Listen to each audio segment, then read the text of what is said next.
Tive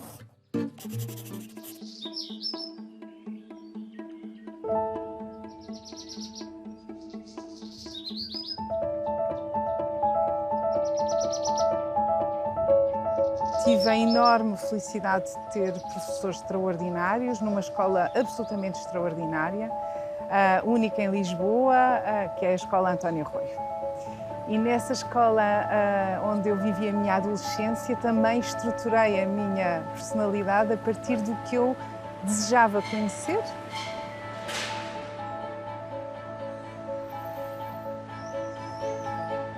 Eu fui para as Belas Artes a pensar que iria ser pintora e essa era a minha paixão na altura, e a meio do percurso, sem eu me aperceber, os meus professores disseram: mas porquê é que tu vais para a pintura se tudo o que tu fazes é tridimensional?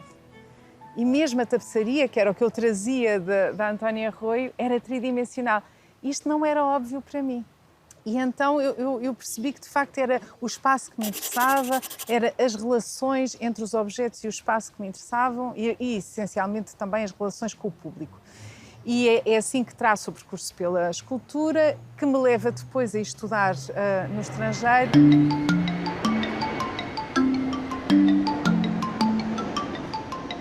Vou para Bruxelas em 97 e lembro-me de passar os primeiros meses a olhar para as pessoas e de repente ver as mulheres vestidas com burca, que era qualquer coisa que nunca tinha visto, ver a cultura muçulmana, a cultura ocidental, a cultura islâmica, a cultura oriental, tudo numa mistura dentro da cidade e numa cidade que oferecia uma diversidade de experiências culturais muito, muito grande. Deu-me muitas oportunidades para ver cinema, exposições extraordinárias, até antropológicas, portanto, não só dentro da esfera da arte contemporânea, teatro, música, enfim. Havia para todos os gostos e a mim apetecia-me experimentar tudo isto. E eu vou para Bruxelas com uma bolsa de Erasmus para uma escola francófona, a La Cambre, mas interessava-me muito estudar numa escola flamenga, onde havia um conjunto de docentes que tinham um pensamento sobre a arte contemporânea que era muito mais dentro daquilo que eu queria explorar. Eu consegui o melhor dos dois mundos. Foi uma partida que fiz aos belgas, porque era permitido estudar em duas escolas ao mesmo tempo e num ano vivi muitos anos da minha vida.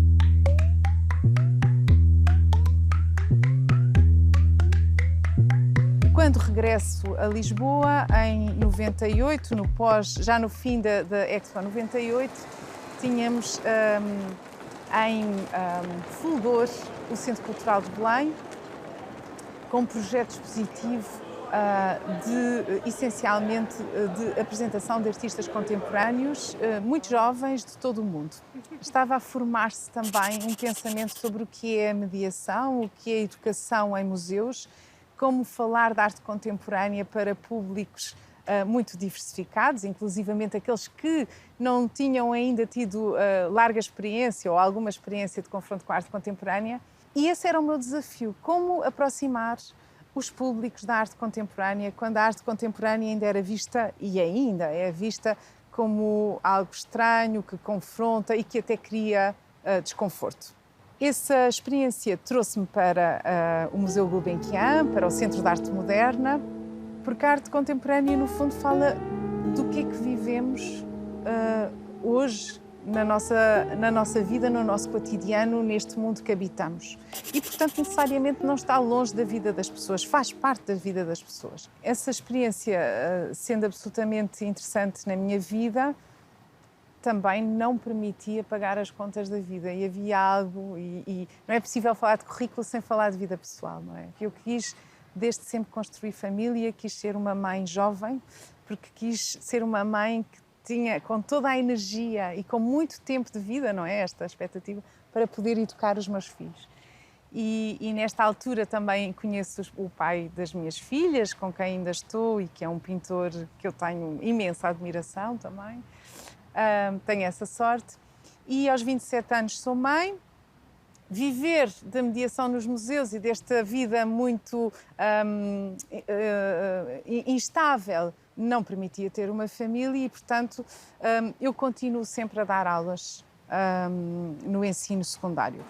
E recebo em 2009 um convite da Helena de Freitas para diretora do Museu Casa das Histórias Paula Rego, para pensar o serviço educativo daquela instituição, num pressuposto de ligação à comunidade. Nesta Casa das Histórias, tudo me foi permitido no sentido quase de um espaço de laboratório, onde me disseram, agora tens a oportunidade, faz. E uma coleção que me dava para fazer o que quisesse no sentido desta educação para a cidadania, para a construção de indivíduos que são críticos e criativos no mundo.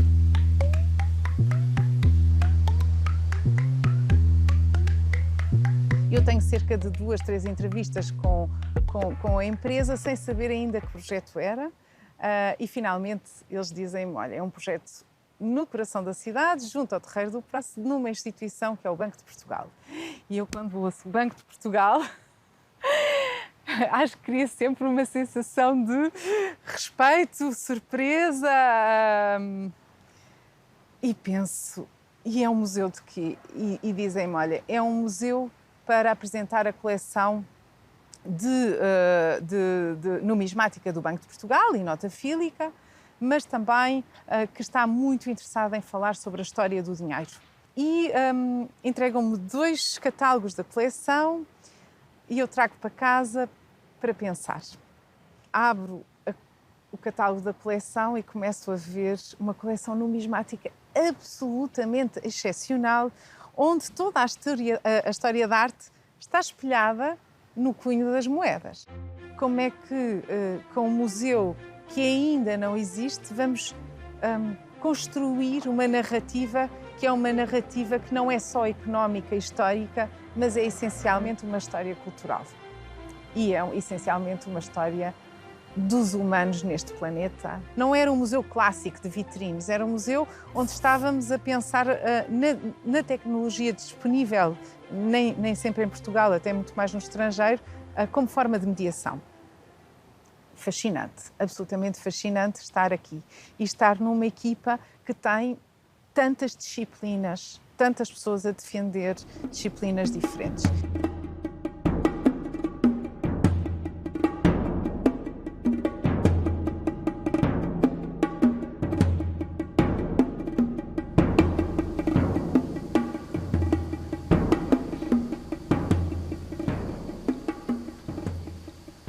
O plano começa a funcionar em 2019 e antes de ser apresentado publicamente nós temos cerca de 3, 4 meses para estar com muitas pessoas e nesse sentido foi fundamental não haver pandemia porque estivemos com várias pessoas olhos nos olhos a perguntar como é que um plano que advoga, defende a importância das artes para a cidadania e para a educação dos cidadãos e que defende os direitos culturais dos cidadãos, como é que este plano pode ajudar o que faz no seu dia-a-dia? E fizemos esta pergunta a professores, pais, programadores de teatro, cineastas, jovens, muito jovens.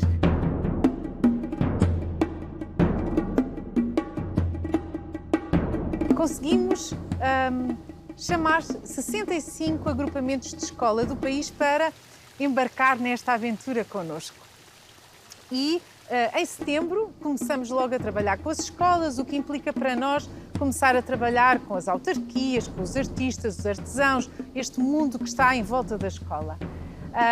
Estávamos nós a conseguir adquirir alguma velocidade nesses primeiros meses de implementação, quando a pandemia determina o encerramento das instituições culturais, o encerramento das escolas e nos obriga a reinventarmos a nossa forma de relação com o mundo e entre nós. E a pergunta passa a ser esta: como é que o Plano Nacional das Artes pode ajudar uma cidade, uma escola, um teatro, um jovem na pandemia? Esta resposta surge de uma maneira relativamente óbvia, não é? Todos temos que começar a pensar no digital, no universo digital, como um veículo para comunicarmos uns com os outros e pensámos que era aqui que a cultura podia fazer diferença, no sentido em que a cultura nos ajuda a abrir o espectro do nosso mundo. Portanto, como é que o ecrã do computador pode ser um ecrã para o mundo que nos distrai, num sentido até do entretenimento, mas esse entretenimento que pode também abrir portas para coisas novas que não conhecemos e, portanto, para abrir a nossa curiosidade, o interesse por outras matérias. Aquilo que era urgente fazer era encontrar bons referentes audiovisuais na internet que fizessem cruzamentos, pudessem estabelecer cruzamentos com o currículo português. Olhar para os programas que existiam, ligados a museus, ligados ao trabalho dos artistas, ligados a formas de expressões culturais, os artesãos, as formas de produção, questões ligadas à sustentabilidade e ao planeta, que de alguma maneira sempre se cruzavam com as artes. Já há muitos professores que, apesar de já não estarmos em pandemia, guardam estes recursos para iniciar ou para finalizar uma aula.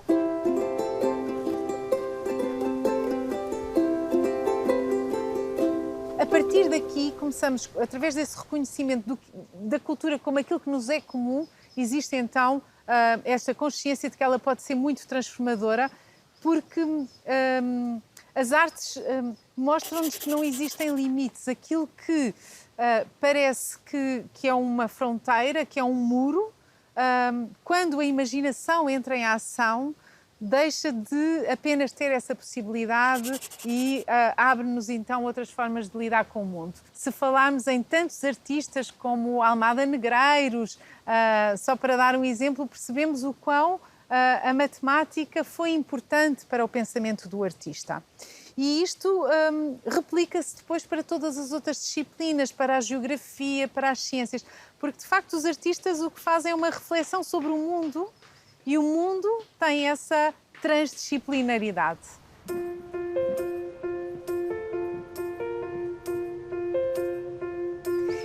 Indisciplinar a escola foi assim uma provocação que, quando estávamos a desenhar o manifesto e a estratégia do plano, nos surgiu como óbvia e tinha que ser aquela palavra, porque, claro, nós não queremos indisciplinar os alunos, não é essa a proposta. É indisciplinar a escola no sentido em que ela ainda vive muito de um fazer que precisa de sair das suas barreiras, de pensar, no fundo, a educação em confronto com o mundo de hoje, trazer o cotidiano para dentro da escola, desarrumar o conhecimento das disciplinas que colocam-no em gavetas, e não é assim que a vida se vive. A vida vive-se nesta articulação de informações e de conhecimentos e, portanto, é uma provocação no sentido de que a escola precisa de mudar para que novos cidadãos mais participativos, cidadãos que não sejam espectadores da vida, mas que sejam ativos na vida, se criem.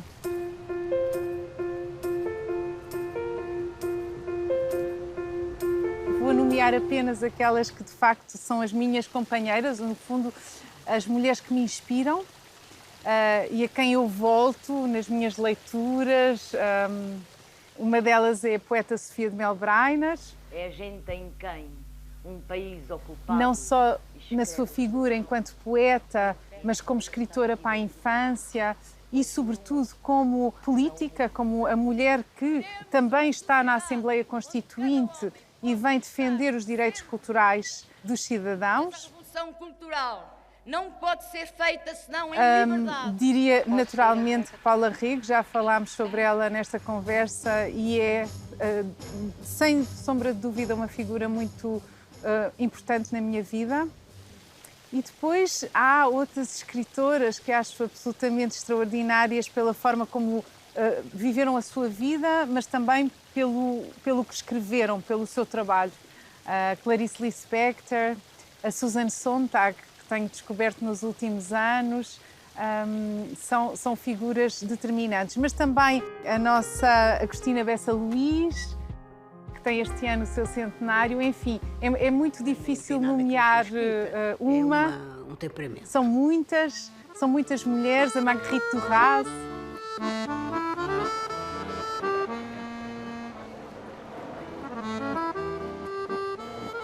Naturalmente que os tive. Para mim não foram entendidos como obstáculos, mas sim como desafios. No sentido em que o meu foco foi concentrar-me em rapidamente ultrapassá-los. Também é justo dizer que não tive aqueles obstáculos que nos devastam a vida pessoal. Felizmente isso não me aconteceu. Mas sim, fui tendo vários obstáculos a nível profissional, momentos em que era difícil perspectivar o futuro, até economicamente, situações de mudança complexas, quando se muda de trabalho, quando de repente nos tiram o chão, ou quando temos lideranças mais complicadas a quem temos de responder. Mas a minha forma de estar no mundo é de pensar que esse desafio é mais uma prova que eu tenho que ultrapassar e, portanto, sou muito otimista.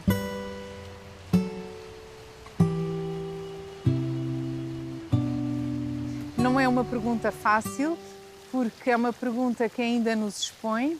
É um pouco aquela pergunta que dá origem ao Me Too, não é? Acho que todas nós, de uma maneira, nós mulheres, de uma maneira mais evidente ou menos evidente, passámos por essas situações. Enquanto trabalhei como freelancer, enquanto trabalhei como alguém que me faz a visita aos museus ou como professora, não senti nunca essa situação, pelo menos de uma maneira evidente.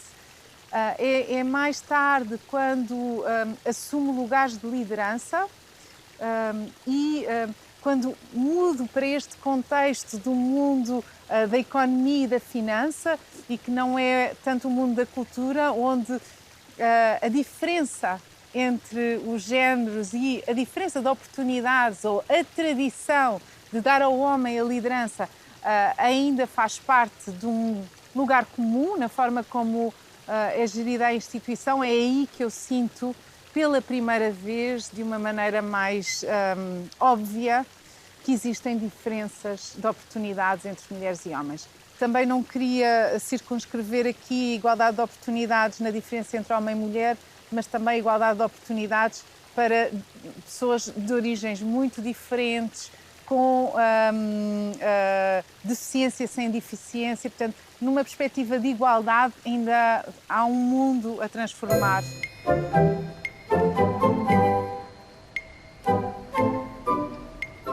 A voragem de um trabalho que não tem fins de semana. Quem trabalha na cultura trabalha no lazer dos outros, mas os dias de semana também são importantes. Tudo isto é um entusiasmo, tudo isto se faz com imenso sentido de missão, de gosto, mas tudo isto também nos coloca a questão se estamos a saber fazer bem esta divisão. Eu vivo com um artista plástico, com um pintor. Para um artista também não existe diferença entre o mundo pessoal e o mundo profissional. As minhas filhas já nasceram neste contexto e eu acho que nós tentamos fazer de todos momentos felizes.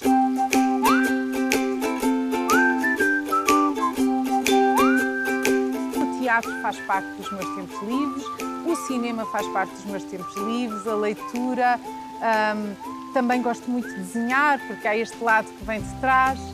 Gostaria imenso de tecer, já não consigo, porque tecer obriga a um tempo dilatado que não existe nesse tempo livre, mas sim, e gosto muito de estar na natureza, como estamos agora.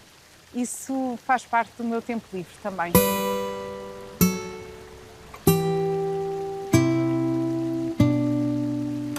Gostei muito de ler os 4 livros da Amiga Genial, da Helena Ferrante.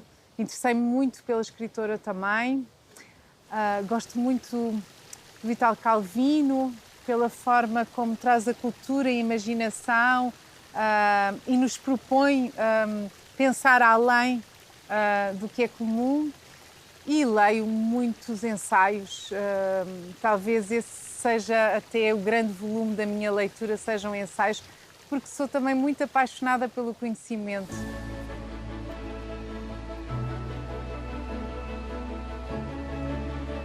Tem a ver com o otimismo, que me move, que me dá muita energia e que é esta crença absoluta de que amanhã tem que ser melhor que hoje.